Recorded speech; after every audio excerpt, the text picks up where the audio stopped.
Hi, everybody, and welcome to another edition of GLP's 10 out of 10. And today we have with us Bob Dickinson. Bob was born in Kent in the United Kingdom, but moved to the US when he was 2 years old, with a brief stop in Kansas before heading to California, where he's lived ever since. From a fascination of seeing TV productions in action, Bob set out on his career. And after working in a film rental company, Bob got his big break into the industry when gaffer Doug Pantek got him into the union.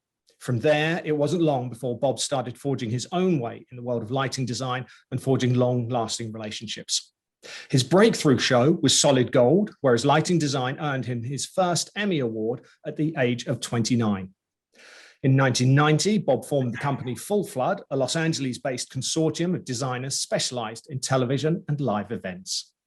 Bob has lit more award shows than I've had hot dinners. From the Emmys, the Grammys, the Oscars, the Tonys, the Golden Globes, the ESPYs, the BET Awards, the Billboard Awards, the Country Music Association Awards, the Kids' Choice Awards, the American Music Awards, and on the list continues. It's just absolutely incredible.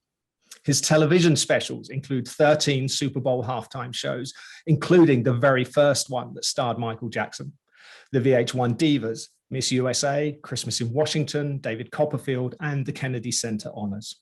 Large-scale events include the opening and closing ceremonies at the Olympic Games in Atlanta in 1996, in Salt Lake City in 2002, in Athens in 2004, and in Vancouver in 2010.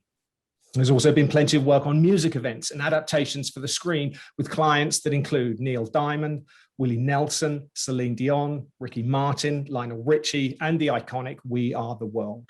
Now, if I've done my math correctly, Bob has received an incredible 67 Emmy Award nominations and winning on 21 of those occasions.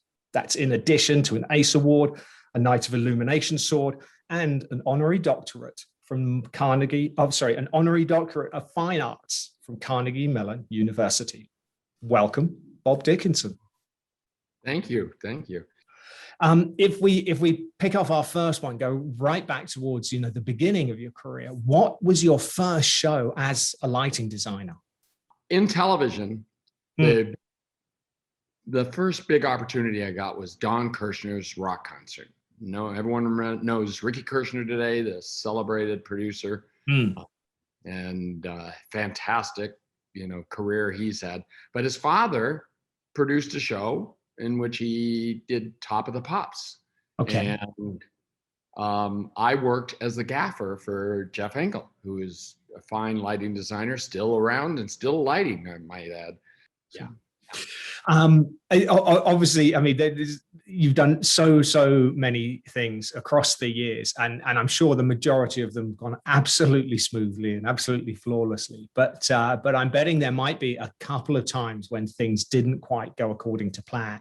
Do you have any kind of Spinal Tap memories where it wasn't quite as it should have turned out? There was one instance that really was my Spinal Tap moment. Okay. And that was the first year I got the Oscars. And here I was, a young designer, got the opportunity of a career. And I had success with these moving lights. I was using on Solid Gold, the Morpheus Panaspots. Okay. Yep. So I just thought, why not hang like almost 100% on the stage moving sources? Well, they didn't have the inventory, but we did hang like, 200, I think, moving sources. Okay. And over the course of the rehearsal, I built the show on the moving sources. I had some backlight specials and some other stuff, but boom, it was like the show. And I was like a rock star to the people at the Academy. They like, this show looks so great. And so we're finishing up dress rehearsal, day of show. Mm-hmm. And all of a sudden, all the lights tilt up and pan stage right. Boom, turn themselves off. Oh. And it's like, okay. John Richardson, who owned Morpheus, was also operating, said, John, is everything okay? And we're fine, we're fine. And they finished rehearsal out, and what's wrong, Bob? And so I go rushing out to the board the minute rehearsal's over. And there is John Richardson and a couple of his guys, Mm. and the top of the Kliegel Performer 2. And all you young kids can look that up. But this is an ancient board. And they got a bunch of soldering irons and stuff in the board. And, I'm like, oh my God. I just saw my career, my blossoming career before my eyes. That's it. That's it. But it turned out that the snake got pulled on and they had snapped the ground in the snake and whatever. And so all hell broke loose. But they replaced the snake and we did the show, and I was kind of a hero. Great. Not for fixing the board, but for the way it turned out. For the lights. Yeah. Absolutely fantastic. Fantastic. Bob, what would you say is the best piece of advice that anyone's ever given you, either professionally or otherwise? Ironically, it was by another lighting designer who I worked for, Carl Gibson, and fantastic and significant designer at that time.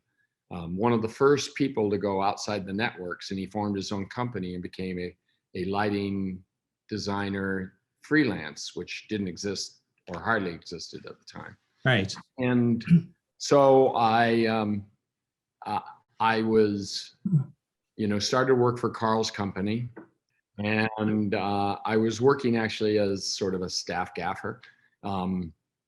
But I was struggling to make ends meet off of the money I was earning. Mm. And Carl Gibson came up to me, and probably just to save money for himself, I don't know, said, Bob, don't worry about money right now. This is the time in your career where you establish relationships and figure out what you can do and start to trust your aesthetic. But don't necessarily worry about money right now. Money will come later, but don't worry about money as a young designer. And it actually calmed me down, and it turned out to be absolutely accurate advice. Yeah, no, absolutely. Absolutely. That's very, very sound advice indeed. Professionally, what would you say is your proudest achievement so far? The Olympic ceremonies in Athens. It was a very high concept, Greek production and creative team that really had dynamic and unusual ideas that were visually compelling. And I was able to really dive into it. And my contribution was not only appreciated, it turned out to be formative to the entire creative process. And so I felt really proud about the result, but I also felt proud about the process, that I was not just the lighting guy, that, I was an integral part of some really important creative concepts. Yeah, I can understand why you're so proud of that. That's for sure. Right. Obviously, if we look back, you used to travel, maybe not so much at the moment, but when you're not, on site with a show or anything, and you are, at home, what do you normally do in your downtime? I spend so much time inside a dark room. So I love to get outside.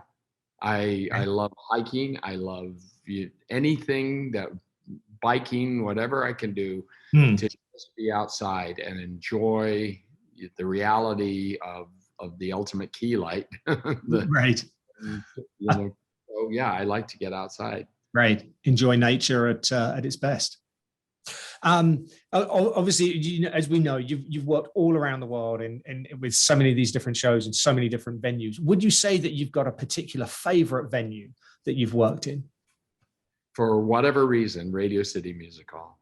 Right. There's something about that big barn that iconic in so many ways, with this deco modern architecture. Yes. That is just so meaningful to me. And I actually, my career over the years has always seems to return to Radio City Music Hall for important moments in my career. Now, musically, if you were to stay, we've had various stages of lockdown, obviously coming on and off. Now, if you were subjected to like a long period of lockdown, and musically you could only keep one artist or one album with you, who would that be? obviously, like any good lighting designer, I thrive off of music that is dynamic and has ample opportunity for cues. Mm. And, like Broadway tunes are perfect for that. And also, there's all those rock anthems that we just want to light the hell out of that. But I tend to be more introspective when I listen to my own stuff. And if I was to say one album that over the decades has comforted me and pleased me, it is Jackson Browne's Late for the Sky. Okay. Right. Phenomenal. Yeah. Yeah. No, gorgeous piece of work. Absolutely. Yeah. Fantastic. Jackson Browne. There you go. Perfect. That's absolutely perfect. If you were able to wind the clock back and go and visit the teenage Bob and offer one piece of advice, what would that be?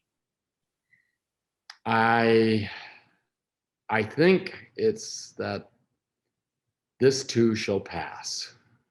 Okay. And I, like a lot of people, tend to get obsessed about the moment.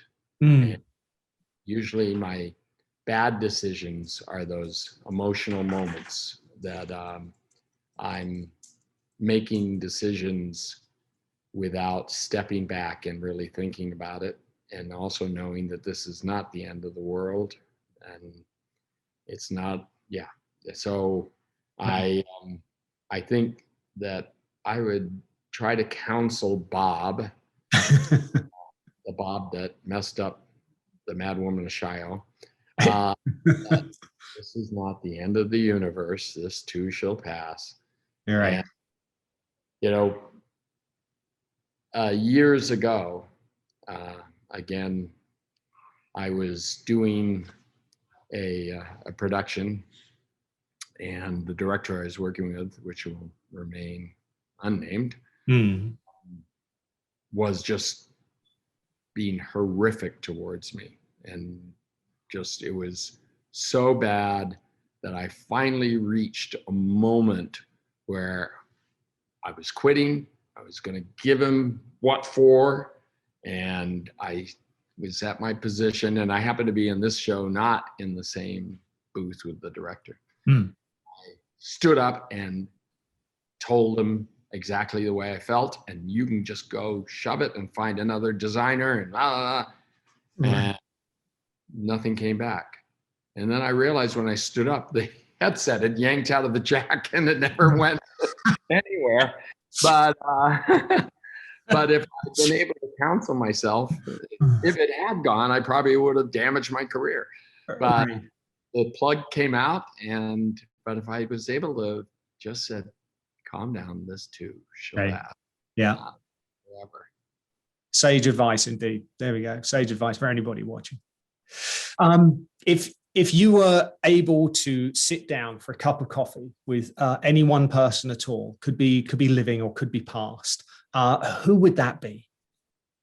Someone who moved me with her music and her life story. And I actually have been drawn to, because I get solace somehow out of her music, was Nina Simone. Okay. She was an American artist who was fed up with the way that Black people were being treated, and she moved to France and continued her life and career there. But her music really touches me, and so that would be. I'd love to know what was the straw that caused her to finally leave her culture of origin, go someplace else. Right. It must have been a heavy decision to have to make for her. She obviously had never heard about This Too Shall Pass, but right. That would be a fascinating conversation. That really would. Yeah. Yeah. What a great artist indeed. And so we've made it to our final question. Our final question, when we finish the interview, you're going to get a phone call from Team USA, not to light the Olympics this time, but to compete. And so the question is, it could be either for the winter or the summer games, but what's the sport that they're going to call you up for? What have you always fancied having a go at?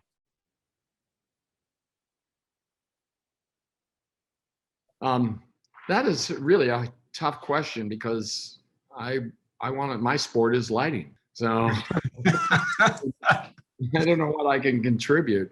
I do know that I enjoy more solitary as opposed to direct competition sports.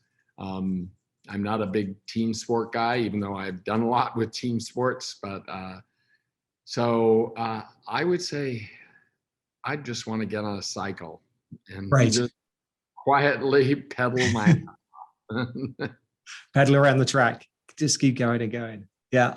But that's a great sport to watch as well. See the stamina and the fitness of those athletes. There we go. Bob, this has been absolutely fascinating. Thank you so much for finding some time for us to do this. We look forward to obviously meeting up in person when the opportunity arises. But again, thank you very much, and we'll see you soon. I look forward to it. Hi. Bye-bye.